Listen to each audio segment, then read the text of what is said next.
और जो है आज के वीडियो में आपका स्वागत है। आज जो है हम पढ़ाएंगे आपको पेपर 2 हिंदी का, जो है सूर्यकांत त्रिपाठी निराला क्षितिज भाग 2 में आता है।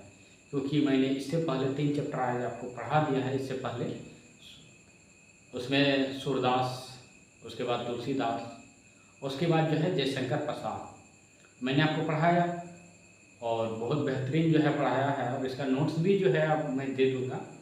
इसके लिए आप निश्चित रहे। कई जो है स्टूडेंट मैसेज किए थे कि सर नोट्स प्रोवाइड किया जाए, तो नोट्स जो है कल हमारी टीम तैयार कर देगी।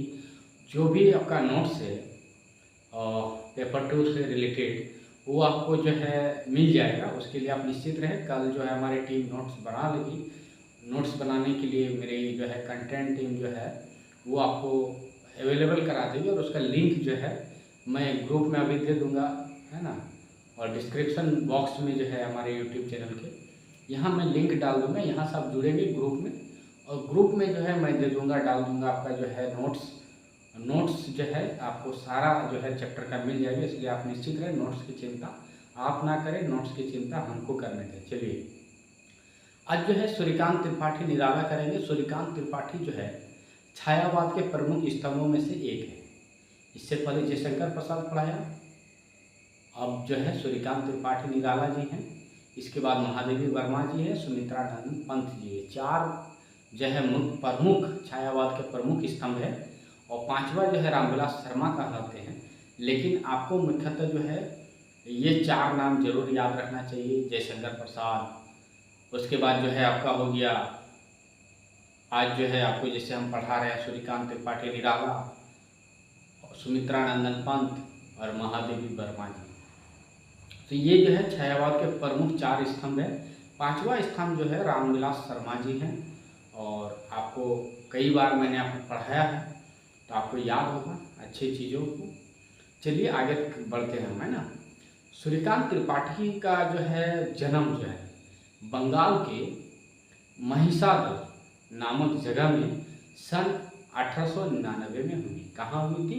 बंगाल के महिसादल नामक जगह में, है ना, सन 1899 में, यानी कि 1899। जो इंग्लिश मीडियम के छात्र हैं उसके लिए दोबारा हमको बोलना पड़ता है, क्योंकि जो है हिंदी में जो ऐसे शब्दों का वो जो है नहीं समझ पाते कभी कभी। ऐसे तो सारे हिंदुस्तान के बच्चे जब हिंदी पढ़ रहे हैं तो मुझे आशा है कि 1899 मतलब कि 1899 समझेंगे। चलिए, इनका जो है बंगाल में हुआ, लेकिन ये मूलतः कहाँ के निवासी थे? इनका जो है मूल निवासी कहाँ के थे? सूर्यकांत त्रिपाठी निराला जी ये जो है उत्तर प्रदेश की जो है उन्नाव जिले के रहने वाले थे। कहाँ के थे? उन्नाव जिले के, उत्तर प्रदेश राज्य के उन्नाव जिले से थे अगर कहा जाए। लेकिन ये जो है इनका जन्म जो है बंगाल के महिसादल नामक जगह में सन 1899 में हुई। और जो है इनका मूलतः मतलब कि यानी कि बाप के तरफ से जो घर है ये उन्नाव उत्तर प्रदेश में है। चलिए इतना याद रखना है। निराला की जो है सूर्यकांत त्रिपाठी निराला जी जो है ये जो है शिक्षा क्लास 9 तक महिसादल में ही हुई, बंगाल में। और जो है उन्होंने स्वाध्याय से जो है संस्कृत बांग्ला और अंग्रेजी का ज्ञान अर्जित किया, अध्ययन किया, स्टडी किया, है ना। वे संगीत और दर्शन शास्त्र, सूर्यकांत त्रिपाठी निराला जी संगीत और दर्शन शास्त्र के भी गहरे ज्ञाता थे। संगीत में भी उनको बहुत नॉलेज था। आपके जो है दर्शन शास्त्र फिलोसॉफी में भी बहुत नॉलेज था, म्यूज़िक में बहुत नॉलेज था। तो ये चीज़ आपको याद रखना है कि जो है संगीत और जो है फिलोसॉफी यानी कि दर्शन शास्त्र में जो है इनको बहुत नॉलेज था और गहरे ज्ञाता थे। रामकृष्ण परमहंस और विवेकानंद की विचारधारा का खासा प्रभाव जो है सूर्यकांत त्रिपाठी निराला पर दिखता है। किसका प्रभाव दिखता है? परमहंस, रामकृष्ण परमहंस और स्वामी विवेकानंद की विचारधारा जो है, स्वामी विवेकानंद की जो विचारधारा है उन पर विशेष प्रभाव डाला है ना, खास प्रभाव डाला है, जिसकी झलक दिखाई देती है। आपको ये याद रखना है। निराला का जो है जीवन आप देखते होंगे, एक कहावत सुने होंगे, बड़ी अच्छा कहावत है कि हमेशा जो है बड़े बड़े पदों पर हो, चाहे जो है अच्छे जो है प्रसिद्ध व्यक्ति हुए हो, तो हमेशा वो गरीब के घर में ही जन्म लिया। कभी मैंने नहीं देखा है किसी अमीर का बेटा को इतिहास रचते हुए, कभी नहीं, है ना। और ये बात जो है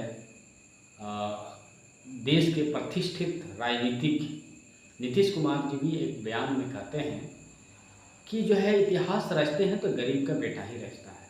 तो वैसे ही सूर्यकांत त्रिपाठी निराला भी जो है एक गरीब घर से पले बढ़े थे, और जो है बड़ी ही जो है नॉलेजेबल पर्सन कह सकते हैं, क्योंकि इतिहास इनका साहित्य में इतना बड़ा योगदान, इसीलिए तो छायावाद के प्रमुख स्तंभ में गिने जाते हैं।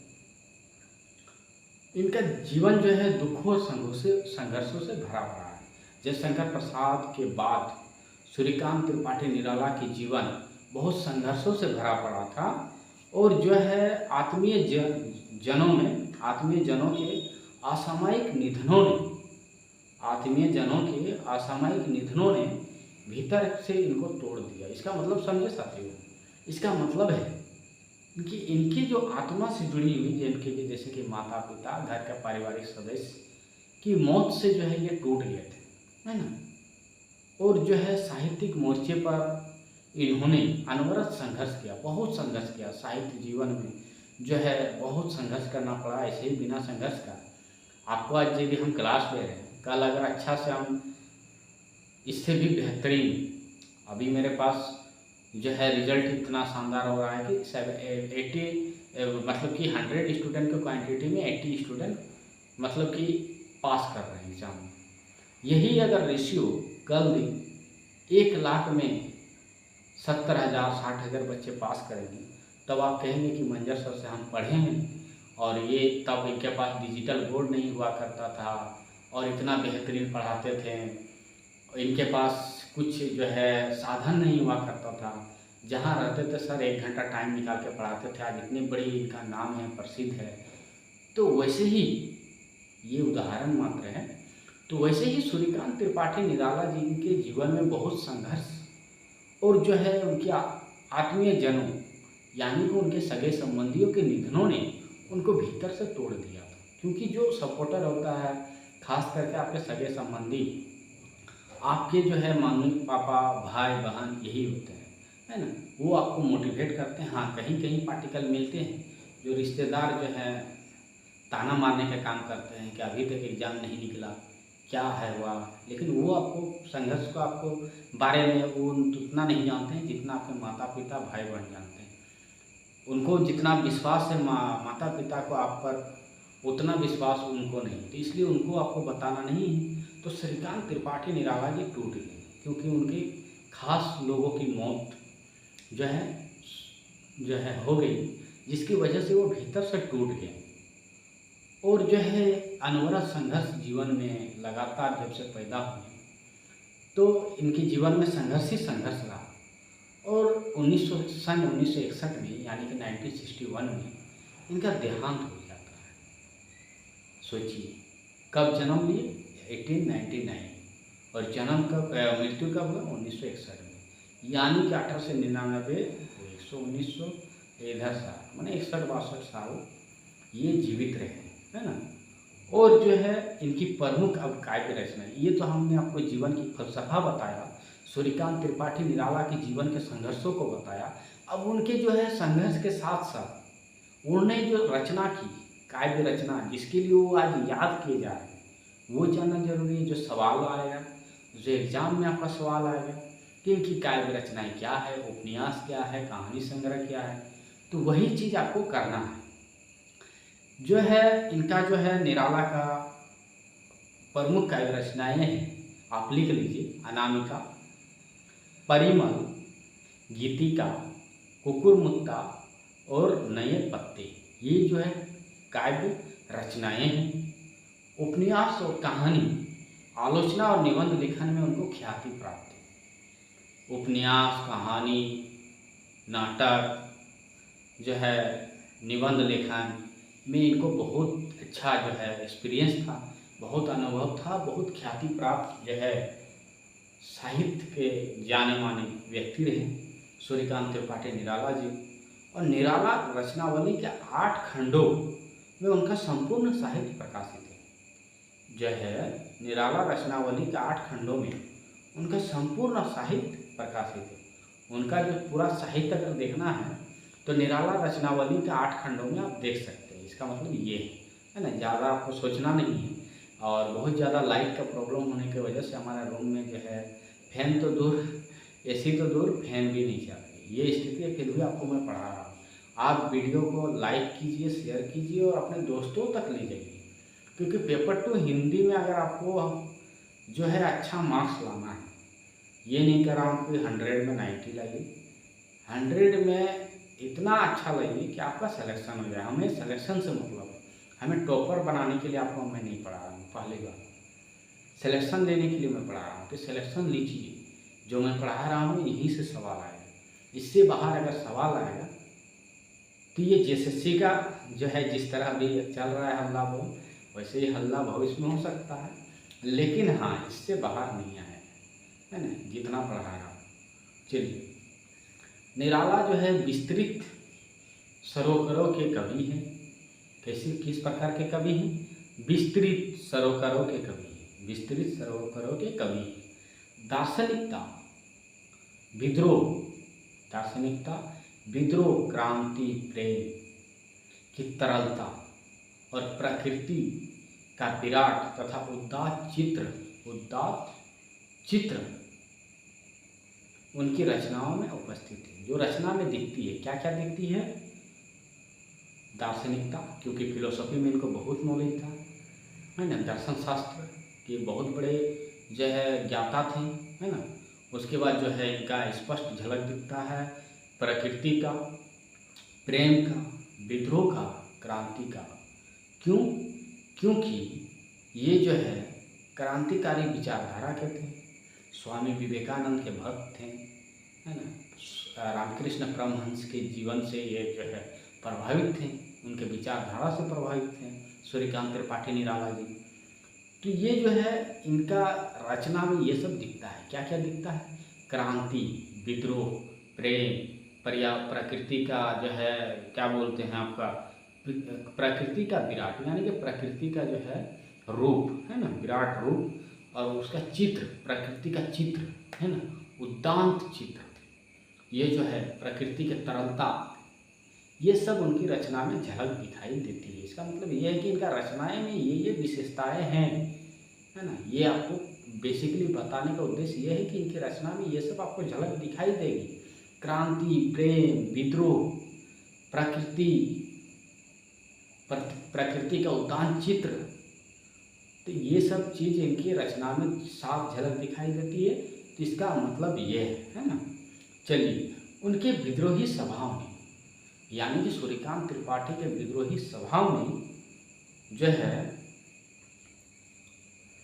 कविता के भाव जगत। दोस्तों, बहुत ज़्यादा जो है गर्मी है और मुझे रुक रुक कर पढ़ाना पड़ रहा है, क्योंकि बहुत ज़्यादा यहाँ पर थोड़ी सी बारिश हुई हमारे घर के पास, यानी कि घर के आसपास, और जो है उसकी ज़्यादा ह्यूमिडिटी बहुत ज़्यादा है, क्योंकि ये अभी किसान का मौसम है। कहा जाता है खोट्ठा में कि आसीन भादर घर घर जमाई पड़ाई जाए तो गर्मी रखी बर्दाश्त करे लायक लगा, यही बोलते हैं खोट्ठा में।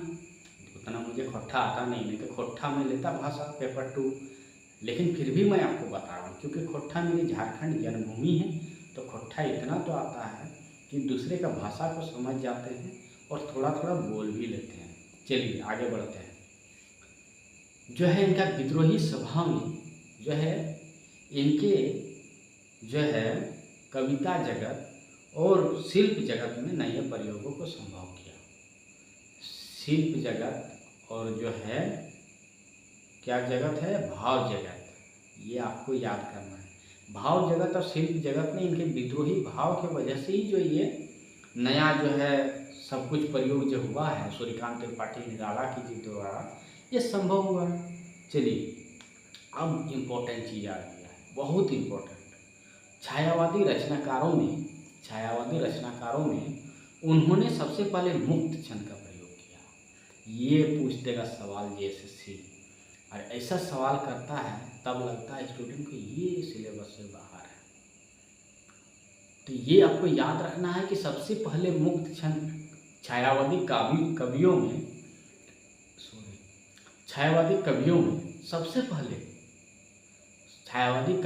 सबसे पहले मुक्त छंद का प्रयोग किसने किया? आपको ऑप्शन दे रहे हैं, जयशंकर प्रसाद, तुलसीदास, सूर्यकांत त्रिपाठी निराला जी या महादेवी वर्मा जी। अगर आपको IQ है तो तुरंत सी में क्लिक करेंगे कि सर इसका आंसर जो है सूर्यकांत त्रिपाठी निराला हुआ, क्योंकि चैप्टर जब आप सूर्यकांत त्रिपाठी निराला पढ़ा रहे हैं तो सूर्यकांत त्रिपाठी निराला ही होगा। जब आप गोदान पढ़ेंगे, हम जब क्लास करते थे चंदन दुबे सर का, तो उनका प्रश्न जब आता था तो हमारे क्लासरूम में बहुत सारे स्टूडेंट थे और हम लोग पढ़ते थे सर के क्लास, बहुत ही इंटरेस्टेड। आज जो भी मैं हिंदी में पढ़ा रहा हूँ वो उन्हीं के बदौलत है, उन्हीं के दुआएं हैं और मेरे और गुरुओं के आशीर्वाद है ना, कि उन्होंने मेरे दिमाग को काफ़ी खोला और उसी को मैं जो है आपको जो है डिलीवर कर रहा हूँ, है ना। और मैं चाहता हूँ कि चंदन दुबे सर का जो है मैसेज, उनका पढ़ाया हुआ स्टूडेंट का पढ़ाना प्रसिद्ध हो, इसीलिए जो है हम उनका आभार प्रकट करते हैं सर का कि इतना बेहतरीन पढ़ाते थे, बहुत खुल के। तो हमारा जब क्लास का अंतिम होता था तो 50 क्वेश्चन का जो है प्रैक्टिस सेट मारना होता था। प्रैक्टिस सेट मारते थे, उसमें क्या करते थे, लड़कियां गलती कर जाती थी, सबसे ज़्यादा लड़कियां जाती। अब इससे बुरा नहीं मानना है लड़कियों को, और वो हमारी होनहार बेटियाँ हैं। ये बताने का ये उद्देश्य है कि उन लोग IQ क्लासरूम में जो लड़के लोग रहते थे उसके बारे में बात कर रहे हैं। लोग ये दिमाग नहीं लगा पाते थे कि जब गोदान सर पढ़ा रहे थे गोदानी का क्वेश्चन होगा, उसमें देता था कि मान लीजिए कि जो है होरी किस उपन्यास का जो है नायक था। अब वहाँ दिया था जो है राग दरबारी, मैला आंचल, गोदान या फिर जो है इरावती। तो सबने जो है हम लोगों ने, लड़कों ने मारा, क्योंकि गोदान पढ़ा है तो गोदानी का उपन्यास होगा, उन्होंने मार दिया मैला आंचल। उसके बाद जो है हंसी ठिठोली जो भी, तभी से जो है ये बात मुझे याद आती है का हमेशा उस क्लास को मिस करता हूँ।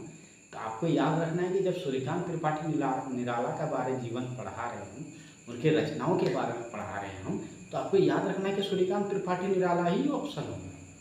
जैसे ही छायावादी कवियों में मुक्त छंद का प्रयोग सबसे पहले किसने किया, तो आपको याद रखना है कि छायावादी कवियों में सबसे पहले मुक्त छंदों का प्रयोग जो है सूर्यकांत त्रिपाठी निराला जी ने किया। ये क्लिक करना चाहिए दिमाग में, यही सवाल आएगा और तब आपको याद आएगा सर का पढ़ाया हुआ लेक्चर कि सर ने ये बताया था।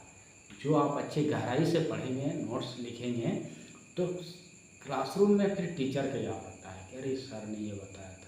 तब दुनियादारी भूल जाइएगा, टीचर ही याद आता है। तो ये चीज़ याद रखिएगा। चलिए आगे जो है, इन्होंने प्रताड़ित और प्रताड़ित जीवन, है ना, सबसे पहले मुक्त छंद का प्रयोग तो किया ही, ये मैंने आपको बता दिया। शोषित, उपेक्षित, पीड़ित और पीड़ित जनों के प्रति, शोषित, पीड़ित और प्रताड़ित जन के प्रति, मतलब जिसका शोषण हुआ है ना, उनकी कविता में जहाँ गहरी सहानुभूति का जिक्र होता है, वहीं शोषक वर्ग, यानी कि उनकी कविता में किसका जिक्र मिलता है, पीड़ित वर्ग का, शोषक वर्ग का, और जो है प्रताड़ित जन के प्रति उनकी सहानुभूति का जो है रचना में साफ झलक दिखाई देती है। वहीं शोषक वर्ग और सत्ता के प्रति प्रचंड प्रतिकार का भाव था, यानी कि सत्ता के विरोध भाव था इसमें। और इन्होंने बहुत अच्छा लेख लिखे हैं सूर्यकांत त्रिपाठी निराला जी ने। सूर्यकांत त्रिपाठी निराला जी जो है अपनी पुत्री सरोज की याद में सरोज स्मृति लिखते हैं। पुत्री सरोज की याद में जो है आपका सरोज स्मृति लिखते हैं। इनकी प्रमुख रचनाएं लिख लीजिएगा, है ना, प्रमुख रचनाएं अनामिका, सरोज स्मृति, तुलसीदास, कुकुरमुत्ता, राम की शक्ति पूजा। और यह प्रकाशन वर्ष भी अगर पूछेगा तो ये याद कर लिख लीजिए, क्योंकि आपको लगता है कि सर ने बताया कि जो है ये तो है रचना, काव्य रचनाएँ, प्रमुख रचनाएँ, लेकिन इनका डेट नहीं बताएगा। सवाल डेट का आ गया तो डेट का क्या बताएंगे, तो तेज़ी से देख लीजिए। अनामिका का 1930 में प्रकाशन हुआ, 1923 में। सरोज स्मृति का प्रकाशन 1935 में। अगर कुछ एरर आएगा ये भी आपको बता रहे हैं, ये नहीं कि हम जो बता दिए वो लकीर हो गया, है ना, खींचा हुआ लकीर नहीं, इसमें अमेंडमेंट भी हो सकता है, यानी कि संशोधन भी हो सकता है। अगर आपको लगता है कि सर ने डेट गलत बताया तो आप प्लीज़ कमेंट करेंगे। ऐसा नहीं कि हमने जो बता दिया वो फिक्स हो गया, ऐसा है कुछ भी नहीं है। लेकिन हाँ, इतना गारंटी देते हैं कि 100% में 99% आपको सही तथ्यों से आधारित NCERT पर आधारित पढ़ाऊँगा, कहीं से गलती ढूंढ के भी नहीं मिलेगी, मुझे पूरी विश्वास है। लेकिन फिर भी स्टूडेंट को वो काम देता हूँ कि एक बार अपना डेट को मिला लीजिएगा। डेट अलग अलग किताब में अलग अलग रहता है, तो ज़्यादा टेंशन भी नहीं लेना है, क्योंकि डेट में हम पागल देखते हैं लड़का लोग को कि बहुत ज़्यादा डेट याद रखते हैं कि ये डेट में ये हुआ। जब एग्ज़ाम में हुआ तो डेट पूछे तो बस फिर जवाब नहीं, फिर वो कन्फ्यूज हो जाते हैं, तो वो चीज़ नहीं करना। चलिए, अनामिका जो है 1930 में प्रकाशित हुआ, सरोज स्मृति 1935 में प्रकाशित हुआ, तुलसीदास 1938 में प्रकाशित हुआ, कुकुर मुक्ता 1948 में प्रकाशित हुआ, यानी कि आज़ादी के 1 साल बाद, और राम की शक्ति पूजा 1936 में प्रकाशित हुआ। भारत शासन अधिनियम 1935, उसके बाद आपको याद रखना है राम की शक्ति पूजा सूर्यकांत त्रिपाठी निराला जी की रचना है, और ये 1936 में प्रकाशित हुई। ये इतना अच्छा याद नहीं रख पाएगी, क्या याद करेगी। चलिए, अनामिका जो है प्रथम काव्य संग्रह है, ये लिख लीजिए बगल में। अनामिका जो है प्रथम काव्य संग्रह है। चलिए, अंतिम काव्य संग्रह इनका अगर पूछेगा कि सूर्यकांत त्रिपाठी निराला जी का अंतिम काव्य संग्रह क्या है, तो संध्या कली है, 1969 में प्रकाशित हुआ। 1969 में जो है इसका प्रकाशन हुआ, प्रकाशन यानी कि मार्केट में आया, है ना। चलिए,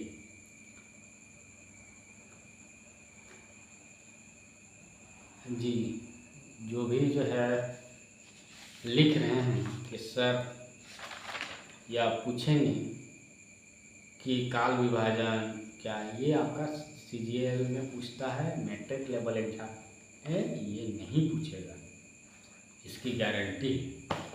अगर पूछेगा तो फिर आपको बोलना, लेकिन मुझे पूरी विश्वास है कि नहीं पूछेगा। अब है सूर्यकांत त्रिपाठी निराला की 2 कविता है, बड़ी सुंदर कविता है, वो पढ़ लीजिए।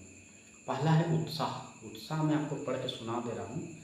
बादल गरजो घेर घेर घेर घोर गगन धराधर ओ। हमको देखिए कविता याद नहीं है, इसलिए मुझे पढ़ना पड़ रहा है देख के। बाकी मैंने जितना पढ़ाया वो मैंने अपने नोट्स 2-3 बुक में रिसर्च प्लस NCERT का बुक सब मिला के 3-4 चीज़ें, तब आपका वीडियो ला पाता हूँ, तब आप जो है अच्छे पढ़ पाते हैं, और तब आप फीडबैक देते हैं कि आज के क्लास सर बहुत अच्छा रहा। चलिए, ललित ललित काले घुंघराले बाल कल्पना के से पाले, विद्युत छवि उर में कवि जनजीवन वाले, वज्र छिपा नतुन कविता फिर भर दो बादल गरजो। फिर अगला लाइन लिखते हैं, बिकल बिकल उन्मन थे, बिकल बिकल उन्मन थे, उन्मन उन्मन थे उन्मन, विश्व के निदास के सफल जन, विश्व के निदास के सफल जन आए अज्ञात दिशा से, यानी कि उस दिशा का पता नहीं चला, से अनंत के घन, तप्त धारा जल से फिर शीतल कर दो बादल गरजो। ये कविता है ना। चलिए, इसमें प्रकृति का जो है आपने पढ़ा कि इनकी रचना में क्या झलक दिखाई देती है, प्रकृति का उदात्त रूप, प्रकृति का चित्र, प्रकृति का प्रेम, यही तो दिखा उत्साह में, बादल गरजो में दिख रहा है साफ। अब है अट नहीं रही है, ये फागुन की जो है प्रशंसा करते हैं। एक महीना है फागुन, फागुन महीने में क्या होता है, पलाश की नई नई फूलें आती है। झारखंड में चारों ओर जो है पलाश के फूलों की बेहतरीन महक से जो सड़क पार करते हैं, जो बाहर स्टेट से आते हैं, वो कहते हैं वाह रे झारखंड, इतनी सुंदर। आप हजारीबाग टाटा रोड में जाएंगे, इतनी अच्छा वहाँ।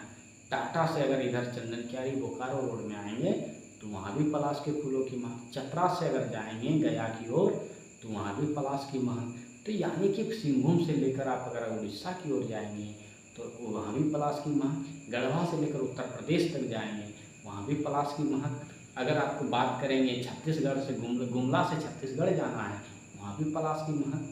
तो पलाश के फूलें नई नई आती है। देखते हो फागुन का महीना होता है यानी फरवरी, मिड फरवरी, है ना। ये फागुन का महीना इंग्लिश में जहाँ तक मुझे यह है कि फरवरी का मिड और मार्च का फर्स्ट, है ना, ये दोनों मिला के फागुन होता है। फिर मार्च का जो महीना ख़त्म होता है फिर गर्मी का जो है स्टार्टिंग होता है। तो फागुन का महीना सबसे अच्छा माना जाता है। नए नए पत्ते आते हैं, पेड़ों में नए नए फूल आते हैं, इसलिए फागुन कहा जाता है। चलिए, अट नहीं रही है, नहीं तो फिर सर आप स्टूडेंट बोलेंगे कि सर आप बहुत डिटेल में चले जाते हैं। चलिए, फागुन मेरी दादी कहते थे, रे फागुन एक महीना लागे, है ना, नया नया गाछ गिला में पात दे है। मेरी दादी बोलती है क्योंकि मेरे घर में फार्म में जो है बहुत सारे पेड़ पौधे हैं, तो जो है पत्ते झड़ते थे। हम लोग पूछते थे अपने दादी से कि दादी इतना जो है पत्ता कैसे झड़ रहा है। तो दादी बोलती थी, अरे फागुन का महीना चल रहा है ना, पत्ता गिरता है, नया पत्ता आते पेड़वा में, तो वही है फागुन का महीना। चलिए, अगला है अट नहीं रही है। ये सूर्यकांत त्रिपाठी निराला का है। उत्साह पढ़ाया छोटा सा कविता, अट नहीं रही। अब दूसरा कविता, अट नहीं रही है आभा फागुन की तन सट नहीं रही। अट नहीं रही है आभा फागुन की तन, अट नहीं रही है आभा फागुन की तन सट नहीं रही है। कहीं सांस लेते हो घर घर भर देते हो, कहीं सांस लेते हो घर घर भर देते हो, उड़ने को नभ में तुम पर पर कर देते हो। आँख हटाता हूँ तो हट नहीं रही है, आँख हटाता हूँ, आँख हटाता हूँ तो हट नहीं रही है। पत्तों से लदी डाल कहीं पड़ी है उर में, मन गंध पुष्पमाल। हमने पढ़ा है कि पुष्प आती है, नए नए फूल आते हैं फागुन के महीने में। पाट पाट शोभा से पट नहीं रही।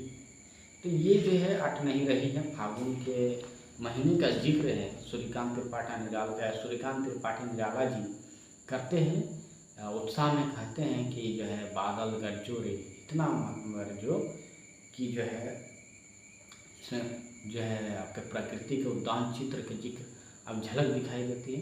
उत्साह गीत का जो है अब जो है उत्साह कविता जो है इसका थोड़ा जो है आपको बता देते हैं कि इसका जो है अर्थ क्या है, क्योंकि बहुत सारे बच्चों के ऊपर से चला गया है ना।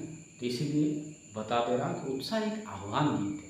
उत्साह क्या है? आह्वान गीत है जो बादल को संबोधित है। बादल को संबोधित करते हैं सूर्यकांत त्रिपाठी निराला जी, और कहते हैं बादल निराला का प्रिय विषय है। बादल जो है निराला का सबसे बेस्ट टॉपिक कहते हैं ना, किसी का बेस्ट टॉपिक इन्वायरमेंट है। तो वैसे ही सूर्यकांत त्रिपाठी निराला जी को बड़ी जो है प्रकृति पर लिखने का बड़ी शौक है, और बादल खास करके बादल पर उनका जो है प्रिय विषय। कविता में बादल एक तरफ पीड़ित प्यासे जन की आकांक्षा को पूरा करने वाला है। पीड़ित जन को जो है आप देखते होंगे गर्मी के मौसम में कुआं सूख जाती है, तो बारिश होती है तो कुआं भर जाता है, तो गरीबों में उमंग हो जाती है, अरे कुआं भर गया है, इस साल पूरे साल पानी पिएंगे। अगर कुआं सूखा रह गया तो कितनी तकलीफ होती है। और ये झारखंड के लोग देख चुके हैं। और सबसे ज़्यादा झारखंड में आज भी कई जिले में देखा हूँ, आज भी कई गाँवों को मैं जानता हूँ जहाँ पानी नहीं है। आज भी फंडामेंटल राइट है ना, फ्रेश वाटर को जो है कंज्यूम करने का, फ्रेश वाटर अवेलेबल होने का, लेकिन आज भी उनके जीवन में फ्रेश वाटर जैसा शब्द है ही नहीं। वो गंदे नाल जो है आपका इजरी जो है, वहाँ सब जो है इजरी नदी से जो है बालू को छान कर दिन भर 6 घंटा 7 घंटा डाणी का पानी पीते हैं। तालाब में बड़े बड़े डाणी बनाया जाता है, जो गांव में रहते हैं उनको मालूम होगा। तालाब जब सूख जाता है डाणी बनाते हैं, उससे नहाते हैं, दैनिक जीवन का कार्य करते हैं। तो वैसे ही जो है पानी का जो है इसमें दिखाएगा पीड़ित जनों का जो है आकांक्षा को पूरा करने वाला बताया गया है बादल को, पीड़ित जन का जो है ये बादल आएगा, पानी बरसेगा, तभी तो पीड़ित जनों का जो है क्या बोलते हैं उनका अच्छा होगा, उनके लिए अच्छा होगा। चलिए दूसरी तरफ बादल नई कल्पना और नई अंकुर के लिए विध्वंस, विप्लव और क्रांति चेतना को संभव करने वाला भी। यानी कि देखिए बादल जब होता है तो देखते हैं कि आम के दिनों में आप देखेंगे आम के पौधे जब अंकुर छोड़ते हैं, खोट्ठा भाषा में कहते हैं ना, पुष्प जो उसका जो छोटा सा पार्ट जब होता है खुलता है फूल, तो झड़ के गिर जाते हैं। बादलों में क्या होता है, आंधी तूफान और जो है पेड़ मसल के गिर जाता है, तो जो है हवा तेज तूफान में उखाड़ के फेंक देता है। तो वो चीज़ का जिक्र किया है सूर्यकांत त्रिपाठी निराला जी ने, और कहा है कि ये तो एक तरफ जो है पीड़ित जन की आकांक्षा को पूरा करता है, तो दूसरी तरफ जो है प्रकृति के विध्वंस को जो है ये भी एक कारण है कि जो है व्यापक और समग्र जो है दृष्टि से सूर्यकांत त्रिपाठी निराला जी ने कहा है, कवि जीवन को व्यापक और समग्र दृष्टि से देखता है। मैं जो बता रहा हूँ भी आगे लाइन में लिखा है, कविता में ललित कल्पना और क्रांति चेतना, ललित कल्पना और क्रांति चेतना दोनों है। कविता में ललित कल्पना और क्रांति चेतना दोनों है। ललित कल्पना यानी कि क्रांति चेतना यानी कि विध्वंस, यानी कि बादल का विरोध कर रहे हैं कि आप जो है प्रकृति का भी जो है विरोधी है, आपके वजह से पेड़ टूट के गिर जा रहे हैं, नए पुष्प जो बन रहे हैं वो भी गिर जा रहे हैं झड़ के, उस पर ये सूर्यकांत त्रिपाठी निराला जी कह रहे हैं। सामाजिक क्रांति या बदलाव में साहित्य की भूमिका महत्वपूर्ण होती है। सभी जानते हैं कि जो है सामाजिक क्रांति और कि जो है बदलाव में साहित्य की जो है भूमिका महत्वपूर्ण होती है। निराला इसे नवजीवन या नूतन कविता के संदर्भ में देखते हैं। इसका अर्थ यह हो कि उत्साह में इन्होंने बादल को एक तरह से कहा कि आप तो पीड़ित जन की आकांक्षा को पूरा करते हो, दूसरी ओर जो है बादल की नई कल्पना के लिए नई अंकुर के विध्वंस, अंकुर जो फलता है वो टूट जाता है, गिर जाता है, विप्लव और क्रांति चेतना को संभव करता है ना, बाढ़ आ गया, तो ये सब जो क्रांति चेतना है, विप्लव चेतना है। चलिए अट नहीं रही है कि उसका भी थोड़ा बता देते हैं आपको, उसका जो है विशेष आपका अर्थ क्या है कविता का। इसमें जो है लेखक लिखता है कि कविता फागुन की मादकता को प्रकट करती है, फागुन की विशेषता को प्रकट करती है। जो है लेखक कवि फागुन की सर्वव्यापक सुंदरता को अनेक संदर्भों में देखता है। जब मन प्रसन्न हो तो हर तरफ फागुन की ही सौंदर्य और उल्लास दिखाई देती है। फागुन में आप जब घरों से निकलेंगे तो चारों तरफ पेड़ हरे भरे नए पुष्प दिखते हैं, तो आपको चारों तरफ दिख रही यार इतना अच्छा कैसे मौसम है। तब तक बादल अगर थोड़ा सा जो है चेंज हो गया, मौसम चेंज हो गया और खूबसूरत दृश्य, भव्य दृश्य दिखता है ना। जब ढलते सूरज के टाइम पुष्प वर्षा भी होती है, जब हवा तेज चल थोड़ा सा, तो कितनी मनमोहक दृश्य होती है। तो उसी का बात कर रहे हैं सूर्यकांत त्रिपाठी निराला जी। चलिए इसमें फिर लिखे हैं यानी कि अट नहीं रही है में, इसमें जो है सुंदर शब्दों के चयन और लय ने कविता के फागुन की तरह ही सुशील या सुंदर और ललित बना दिया। और अट नहीं रही कविता जो है सूर्यकांत त्रिपाठी निराला जी ने इतने अच्छा शब्दों का चयन किया है कि जो है फागुन की तरह ही सुंदर और ललित दिख रही है। पढ़ के ही अच्छा लगा। तो ये जो है आज की क्लास थी। आप सभी साथियों को मुझे पूरी विश्वास है, जो भी स्टूडेंट देख रहे हैं उनको काफ़ी पसंद आएगा वीडियो। आप सबसे अच्छा काम करें, आप जो है क्षितिज भाग 2, कृतिका भाग 2, यहाँ आपको पूरा डिटेल मिल जाएगा। मेरे क्लास का 50% आपको मिल जाएगा यहाँ, तो आप पढ़ के आएंगे तो और मज़ा आएगा आपको, है ना। और मेरा क्लास रिवीजन कर लें, आपको कभी आप भूलेंगे नहीं। मुझे पूरी विश्वास है कि आप हमारी पढ़ाए हुए शब्दों को जब याद करेंगे, जब पढ़ेंगे, रिकॉल करेंगे, तो आप कभी दोबारा भूलेंगे नहीं। और मैं जो भी पढ़ाया हूँ आप अपने कॉपी में लिख ले, क्योंकि अभी 1-2 दिन नोट्स आने में थोड़ी समय लगेगी। नोट्स ऐसे ही नहीं बनता है, बहुत मेहनत करना पड़ता है। तो इसलिए आप सभी साथियों से आग्रह है कि जो है नोट्स के लिए आप निश्चित रहें। नोट्स देना मेरा काम है, नोट्स लेना आपका काम है। तो आशा है सभी साथियों को वीडियो पसंद आएगा। वीडियो पसंद आएगा तो प्लीज़ लाइक, सब्सक्राइब और शेयर जरूर करिए। धन्यवाद, आभार, जोहार।